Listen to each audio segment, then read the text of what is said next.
स्वागत है महाभारत की उस दिव्य कथा में। एक ऐसी कथा जो इतनी प्राचीन है कि समय भी जिसके आगे मौन हो जाता है। एक ऐसी गाथा जिसमें राजा हैं, योद्धा हैं, धर्म है और अधर्म का संघर्ष है, और एक ऐसा भाग्य है जिससे देवता भी पूर्णतः मुक्त नहीं हो सके। प्राचीन भारत की पवित्र भूमि में एक महान नगर था, हस्तिनापुर, जो कुरु वंश का गौरवशाली सिंहासन था। उसके स्वर्णिम महलों की चमक सूर्य को भी लज्जित कर देती थी। वह राज्य शक्ति, वैभव और परंपरा का केंद्र था। किंतु इसी गौरव के भीतर नियति ने एक विभाजन की नींव रख दी थी। कुरुवंश दो शाखाओं में विभक्त हो गया। एक ओर थे राजा पांडु, जो वीरता, धर्म और मर्यादा के प्रतीक थे, और दूसरी ओर उनके बड़े भ्राता धृतराष्ट्र। किंतु धृतराष्ट्र जन्म से ही नेत्रहीन थे, और इस कारण ज्येष्ठ होते हुए भी उन्हें राज सिंहासन प्राप्त न हो सका। राज्य पांडु को सौंप दिया गया।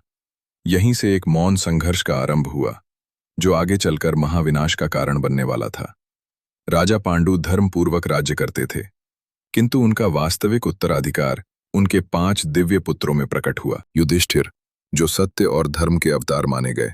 भीम, अतुलनीय बल के स्वामी, जिनकी शक्ति पर्वतों को भी कंपित कर दे।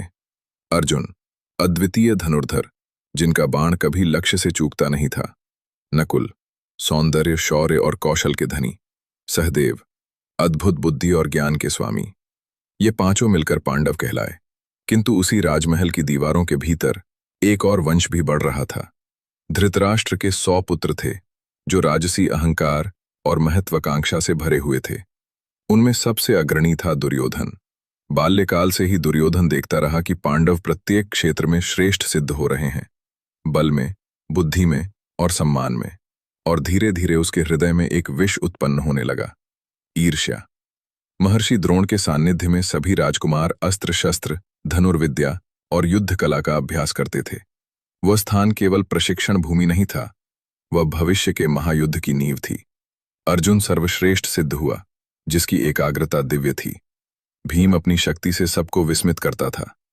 युधिष्ठिर सत्य और संयम का आदर्श बने रहे, किंतु दुर्योधन अपने समस्त प्रयासों के बाद भी पांडवों की बराबरी न कर सका, और यही असफलता उसके भीतर अहंकार की अग्नि को और प्रज्वलित करती गई।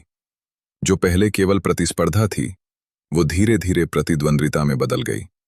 प्रतिद्वंद्विता ने ईर्ष्या का रूप लिया, और ईर्ष्या ने अंततः घृणा का स्वरूप धारण कर लिया। राजमहल के वृद्धजन इस परिवर्तन को देख रहे थे, किंतु कोई इसे रोक न सका।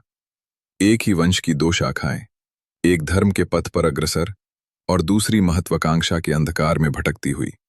और यद्यपि हस्तिनापुर की दीवारें अभी भी अडिग थीं, किंतु उसकी नींव अब डगमगाने लगी थी। कोई नहीं जानता था कि यह मौन संघर्ष एक दिन संपूर्ण पृथ्वी को अग्नि में झोंक देगा, क्योंकि महाभारत में कुछ भी सरल नहीं होता और कुछ भी स्थायी नहीं रहता। 2 कुल, एक सिंहासन और एक ऐसी नियति जो पहले ही लिखी जा चुकी थी। और यह केवल एक आरंभ था, किसी ऐसी कथा का जो अविश्वसनीय और दिव्य है।